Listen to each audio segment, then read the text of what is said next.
if you're going to drive if you're going to reform the system from within, as we heard from the first speaker, you actually have to be willing to think the unthinkable, and you have to be willing to challenge your whole organisation to think in a different way, and you have to do it in a measurable, concrete and accountable way. Right. And you have to hold really conflicting pressures in your head around the short-term delivery of the business, which is essential for all sorts of reasons, as well as shareholders, which I'm sure you're going to come on and ask me about, with the very long-term vision of future generations at both a social and an environmental level, and then bring those right back to the present in terms of what can a business do now, but how is each step leading you towards a future where there's no precedent. It's Right. an extraordinary challenge.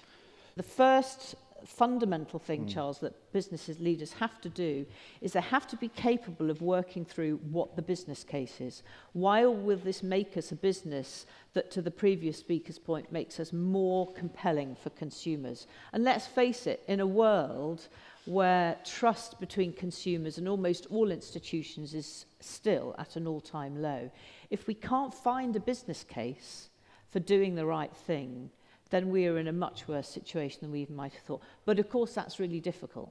So I think that's the first core element. But the much more profound point, I think, is really about why we all go to work.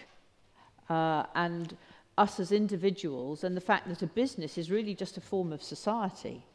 And that what the really powerful leader does is understand that by giving power away, and allowing people to connect profoundly with what that organisation is trying to do, what its role is in society. If you deeply believe that, it unleashes the most unbelievable power in that organisation. And this is the key thing. It's one of the things that I led for at Unilever, because all the answers are in the organisation.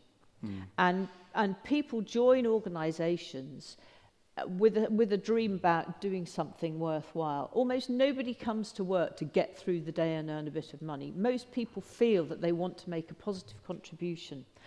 And in a world where we are all in time poor, the really flexible resource that we've all got is our energy. And what you discover is that if you unleash that sense of collective leadership in an organisation, the energy that unleashes is absolutely enormous. And we all know, don't we, that when we are passionate about something, it gives us tenacity. We drive for the long term. We don't give up easily. And what we achieve in a day is massive by comparison with what the condition of a lot of people who work, which is completely the reverse.